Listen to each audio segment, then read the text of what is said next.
يا ربي صل على محمد يا ربي صل عليه وسلم يا ربي صل على محمد يا ربي صل على محمد يا ربي صل عليه وسلم.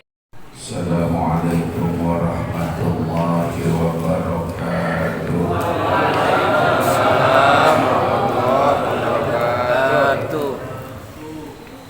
Bismillahirrahmanirrahim.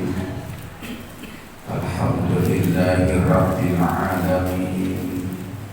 Wal 'aqibatu lil muttaqin.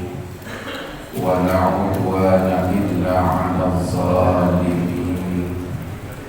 Assalatu wassalamu ala sayyidil awwalin wal akhirin sayyidina wa habibina wa syafi'ina wa qurrati a'yunina wa maulana Muhammadin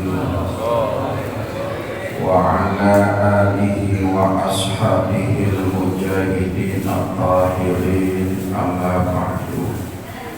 Ila hadratin Nabi Mustafa Muhammadin Rasulullah sallallahu alaihi wasallam wa ala jami'il ikhwani minal anbiya'i wal mursalin was sahabati wat tabi'in wa awliya'i wal ulama'il 'amilin wal musannifin al-mukhlasin, khususan musannif Matan Sulam Taufiq li Sya'abdullah bin Husain bin Tahir bin Muhammad bin Qasim Ba'alawi. Al-Fatihah.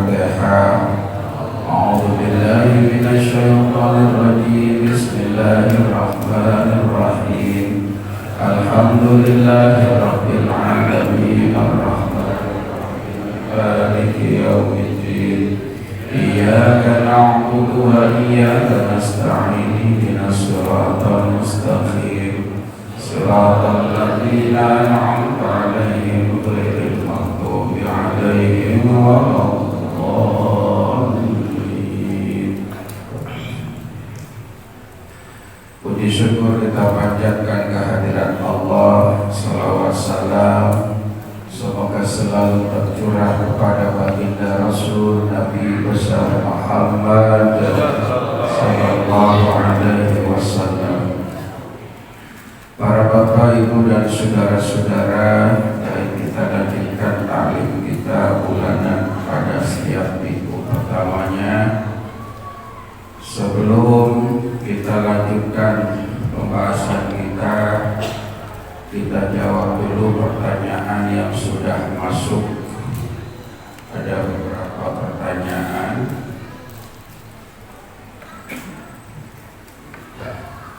Yang pertama, apa yang dimaksud dengan sholat sunnah rawatib? Berapa jumlahnya dan bagaimana ketentuannya? Ya. Ini jadinya satu aja, intinya adalah apa yang dimaksud dengan sholat sunnah rawatib? Sholat sunnah rawatib, berapa jumlahnya dan bagaimana ketentuannya? Pernah dengar sholat sunnah rawatib? Pernah ya? Sering ya laksanakan ya? Kita ambil jawaban dari beberapa referensi kitab ya. Yang pertama kita ambil dari kitab Kifayatul Akhyar. Kitab Kifayatul Akhyar karangan Syekh Imam Taqi bin Abi Bakar bin Muhammad bin Husain. Pada halaman 86 apa itu yang dimaksud dengan sholat sunnah rawatib? Sholat sunnah rawatib adalah wa sunnanu tabi'atu lil fara'idi. Secara bahasa rawatib artinya tabi'un, mengikuti. Tapi secara istilah adalah sholat-sholat sunnah yang mengikuti sholat-sholat wajib. Bahasa kita itu adalah qabliyah dan ba'diyah. Jadi walaupun sudah paham tinggal mengulang saja ya, karena ini pertanyaan yang harus kita jawab untuk menghargai dan menghormati jamaah kita. Jadi sholat sunnah rawatib adalah sholat-sholat sunnah yang mengikuti sholat-sholat wajib. Jadi hukumnya lalu berapa jumlah bilangannya? Kita ambil pertama nanti dari subuh salam. Nanti ada lagi penjelasan yang lebih rinci pada i'anatul talibin. Nanti dibagi lagi pada kitab Fathul Qarib. Semuanya kita cari ya. Karena kitab fikih itu banyak. Ya, cuma saya kagak bisa kitab semuanya. Ya. Emang kagak punya ya, semuanya mah. Wa sunanu tabi'atu lil fara'idi 17 raka'atan. Dan sunnah yang mengikuti sholat fardu 17 raka'atan ada 17. Berapa 17? 17. Berarti dalam kifayatul akhyar sholat qabliyah dan ba'diyah jumlahnya berapa? 17. Mana yang 17 itu? Ingat-ingat nih, pasti ada yang kok cuma segini, kok jadi segitu. Nah, kita biasanya segini, biasanya cuma segitu. Raka'atal fajri, raka'atal fajri, 2 rakaat sholat fajar atau qabliyah subuh. Wa arba'un qabla zuhri, dan 4 rakaat sebelum zuhur. Berarti sebelum zuhur berapa rakaat? 4. Kok 4 sih? Entar penjelasannya di kitab lain ya. Wa raka'atani ba'daha, dan 2 rakaat sesudah zuhur. Berapa itu? Berapa udah? 8. Itu ya.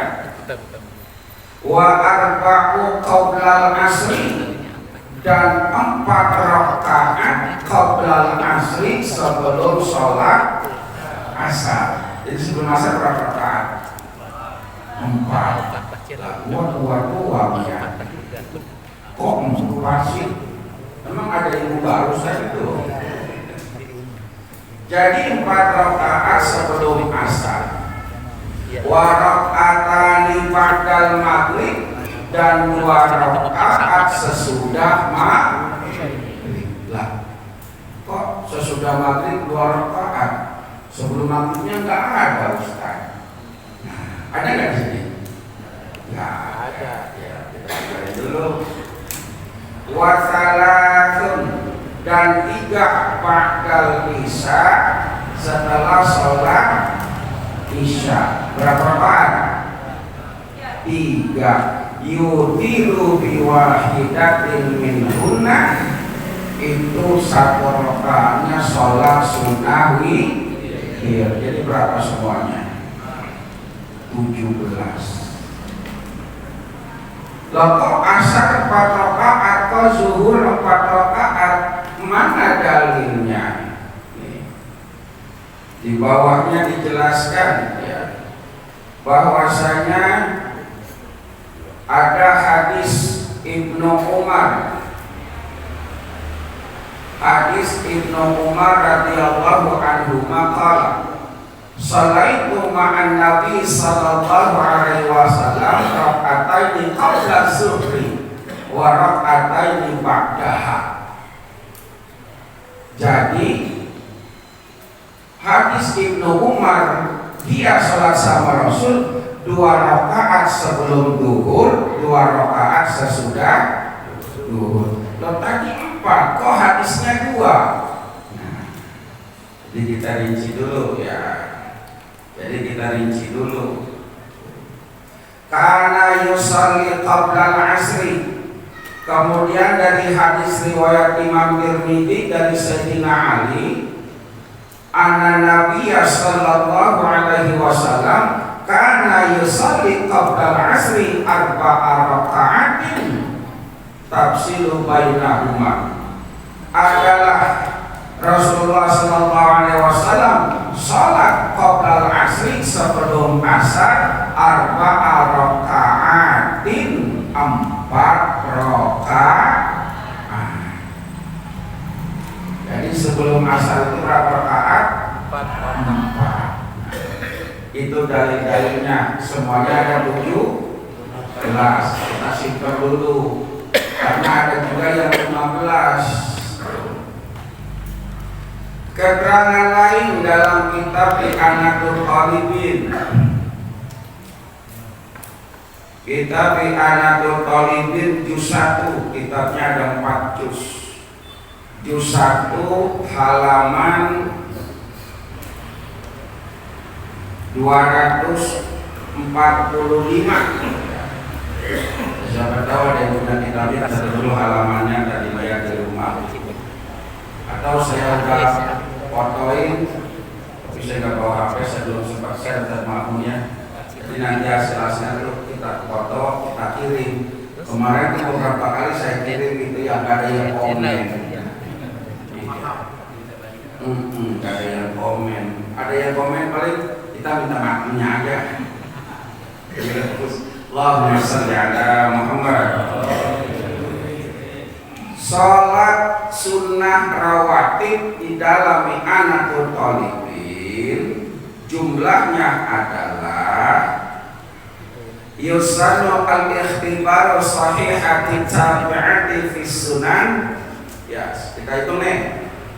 4 raka'atin qabla al-asri, 4 rakaat sebelum asar. Berapa rakaat sebelum asar? 4. Kemudian wa arba'un qabla zuhri, 4 rakaat sebelum zuhur, 8. Wa arba'un ba'dahu, dan 4 rakaat sesudah duhur. Ini lebih banyak Pak. Berapa udah itu? 12. Wa raka'atani ba'da maghrib, 2 rakaat sesudah maghrib. Udah berapa? Berapa? 14. Kemudian wa arba raka'atin fil isya qabliyah wa ba'dahu, qablahu wa ba'dahu, 2 rakaat sebelum isya dan 2 rakaat sesudah isya. Ada berapa jadinya? Berapa? 18. Lebih banyak kan ya? Nggak termasuk witir. Loh, jadi yang benar yang mana? Semuanya benar, semuanya ada dalilnya. Loh, Pak Ustadz yang kita kerjain kan cuma 2 rakaat doang, berarti kita salah. Enggak salah. Kenapa enggak salah? Keterangannya ada pada kitab Fathul Qorib Majid, syarah daripada Matan Gaya wa Takrib. Ya. Jadi di situ dijelaskan bahwasanya waratibu muakkada min dalika, dan dari yang 17 tadi, dari yang 18 tadi, Waratibu disusun al-mu'akkadah yang hukumnya sunnah mu'akkad kulluhu asyara raka'atin, jumlahnya cuma 10 rakaat. Jadi tadi yang sunnah itu ya ada 17 dan 18 ya. Dari yang 17 dan 18 tadi itu dikumpulkan atau disimpulkan cuma 10 yang sunnah mu'akkad. Berarti kalau sunnah mu'akkad itu mendekati wajib, artinya Rasul nggak pernah terputus melakukan sholat tersebut dengan jumlah seperti itu. Nah, jadi yang 10 itu adalah yang 10 adalah rakaatani qabla subhi, 2 rakaat sebelum subuh. Wa rakaatani qabla zuhri, 2 rakaat sebelum zuhur. Kalau tadi sebelum zuhur berapa rakaat? 4. Yang mu'akkad jumlahnya 2. Yang mu'akkad. Ya. Lalu yang 2 lagi namanya fadilah, lebih utama, keutamaan. Jadi kalau begitu 2 boleh enggak? 4 boleh enggak? Nah, itu ya, maksudnya kayak gitu. Kemudian 2 rakaat sesudah sebelum duhur, 2 rakaat sesudah duhur. Udah berapa tuh? 6 ya, masih belum subuh tadi. Warakatani ba'dal maghrib, 2 rakaat sesudah maghrib. Berarti sebelum isya, sebelum asar ada enggak? Enggak ada. Enggak ada. Jadi sebelum asar enggak ada di sini, bukan enggak kita kerjain, kagak, bukan. Karena itu ghairu mu'akkadah, bukan termasuk yang sunnah mu'akkadah. Tapi kalau kita kerjain bagus, 2 rakaat boleh, 4 rakaat boleh. Wa raka'atan ba'dal isya, dan 2 rakaat sesudah berarti sebelum isya, bukan mu'akkad. Jadi pahami nggak ini?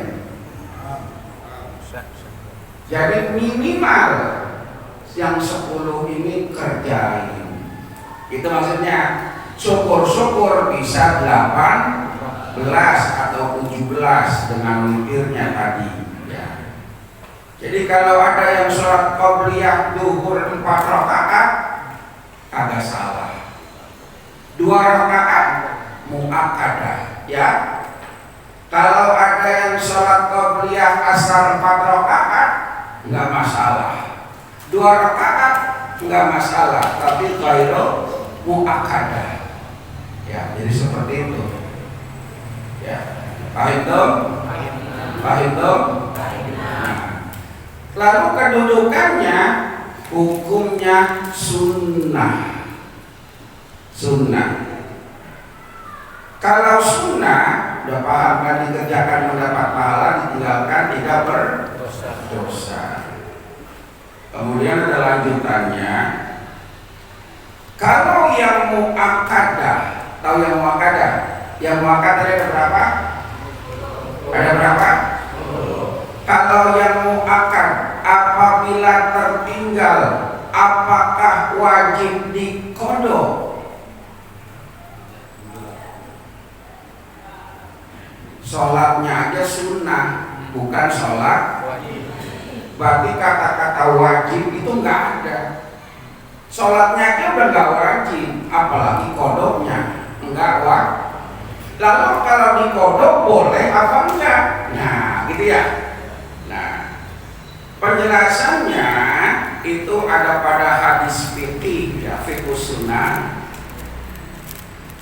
Hadis itu ada hadis qauliyah dan hadis taqririyah, jadi bukan hadis fiqhiyah. Hadisnya begini.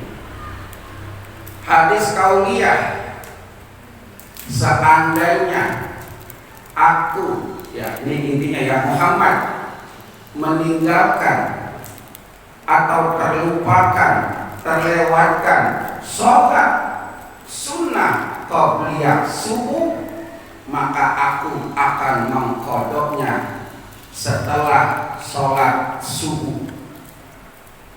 Rasul ngomong begitu, tapi Rasul ngerjain kagak? Rasul ngerjain kagak? Rasul ngomong. Yang namanya sunnah kan ada 3. Hadis itu 3: perkataan, perbuatan, dan ketetapan. Jadi omongan Nabi jadi hukum, perbuatan Nabi jadi hukum, ketetapan Nabi jadi hukum. Jadi dalam sholat subuh Rasul ngomong, kalau seandainya aku ketinggalan, tapi kenyataannya kan Rasul nggak pernah ketinggalan qobliyah subuh, kan gitu ya. Kalau ketinggalan maka aku akan mengqodoknya setelah subuh. Disyaratkan dalam hadis itu 2, waktunya ba'da subuh atau yang kedua ba'da suruh. Nah itu waktunya, itu terabas waktunya. Jadi Rasul ngomong begitu. Yang kedua, ya ini masih subuh. Dalam sholat subuh, sholat sunnah qobliyah subuh, Rasul melihat ya ada seorang sahabat ketinggalan sholat sunnah qobliyah subuh. Ada sahabat ketinggalan sholat sunnah qobliyah subuh. Kemudian habis sholat subuh dia mengqodok qobliyah subuh tadi, dia qodok. Rasul melihat, nih Rasul melihat nih ada sahabat sholat begitu, Rasul diam. Itu namanya takririyah, hadis takrir. Berarti hukumnya boleh. Tapi pada sholat sunnah subuh, qobliyah subuh, dan sampai di situ kebet-kebet lagi tidak menemukan dengan sholat rawatib yang lainnya yang bisa diqodok. Karena sholat subuh saja Rasul nggak pernah ketinggalan, tapi Rasul ngomong begitu dan Rasul melihat sahabat, Rasul diam, berarti hukumnya boleh. Pada sholat rawatib lainnya gimana hukumnya? Nah gitu ya. Jadi kalau tadi kan sholat qobliyah subuh, Rasul kagak pernah nyuruh kamu nanti kalau ini kodok ya kagak. Cuma Rasul ngomong kalau saya ketinggalan saya mau kodok, tapi kan nggak pernah ketinggalan. Lalu apakah pada sholat qobliyah duhur, qobliyah asar, ba'diyah maghrib, kemudian ba'diyah isya yang rawatib tadi yang muakkad yang 10, apakah kita boleh mengqodok? Sampai di situ penjelasan terputus, tidak lagi saya menemukannya. Mungkin ada di kitab yang lebih tebalnya lagi. Dan ternyata ada seorang ulama. Nah ini seorang ulama, ya cuma nggak dijelaskan madhabnya apa. Dia mengkiaskan, tahu mengkiaskan? Mengkiaskan itu menyerupakan kalau sholat qobliyah subuh aja boleh diqodok, berarti sholat lain juga boleh. Ada yang begitu, tapi dalilnya kecil.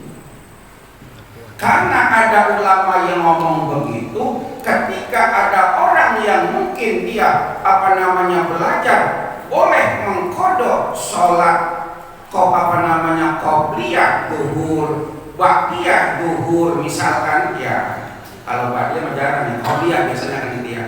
Maka ya kalau saya bilang silahkan, tapi tidak dianjurkan, tidak disarankan, dan tidak dilarang.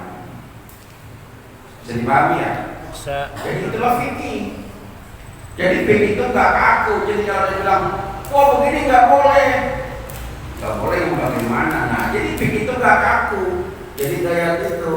Jadi intinya satu ulama, cuma satu yang berpendapat dia mengkiaskan kalau Rasul membolehkan sholat qobliyah subuh di qadha, ya berarti sholat qobliyah lainnya pun boleh. Itu dia yang mengatakan. Tapi mohon maaf, tidak banyak diikuti oleh Syafi'iyah. Tidak banyak diikuti orang yang bermadzhab Imam Syafi'i. Kalaupun ada, silahkan. Mungkin hanya untuk fadhailul a'mal, untuk keutamaan perbuatan.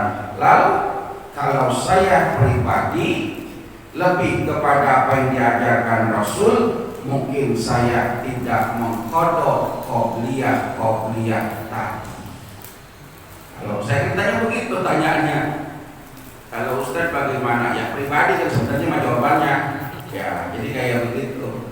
Jadi kalau ada yang mengqadhanya, ada dalilnya cuma walaupun kecil, tapi perlu disampaikan, silahkan. Ya, seperti itu. Paham dong?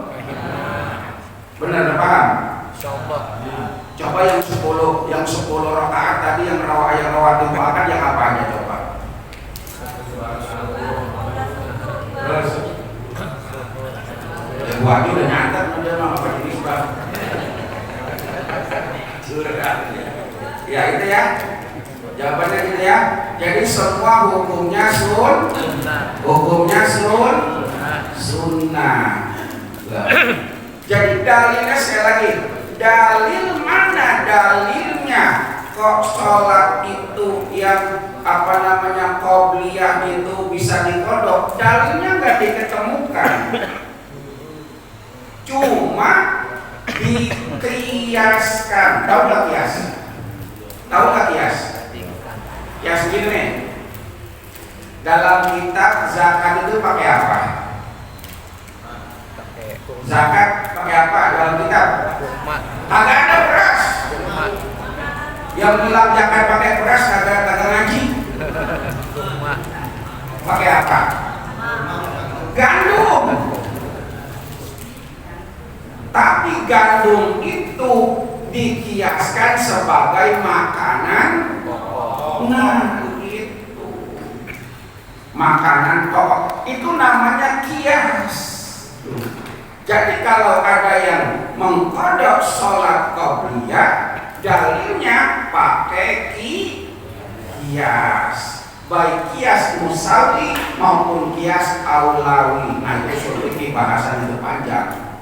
Jadi kalau ada seorang kiai, seorang ustadz, orang ulama berpendapat, kamu jamaah saya, kamu murid saya, coba qadha tadi qobliyah duhur, kamu qadha pada duhur, silahkan. Tapi kalau guru-guru saya tidak mengajarkan seperti itu, karena memang tidak ada dalilnya, cuma pakai lalu bagaimana pahalanya? Kita mau cuma ngerjain doang, pahala mah urusan Allah, gitu ya. Jadi jangan kita merasa, oh ini ibadah kita pasti pahalanya gini, urusan Allah pahalanya. Ya, bisa dipahami? Bisa dipahami ya? Ya, cuma kalau ada yang begini begitu, mana dasarnya? Guru saya. Nah kalau gurunya berarti gurunya itu punya dasar, gitu ya. Baik, terima kasih.